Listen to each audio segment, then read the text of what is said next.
Като малък исках да стана голям. Като голям исках да бъда най-добър във всичко.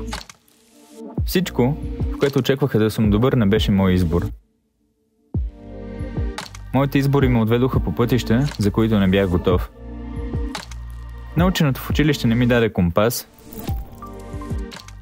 Съветите вкъщи не ми дадоха криле. Имах нужда от човек, който да ме подкрепи и в търсенето, и в намирането.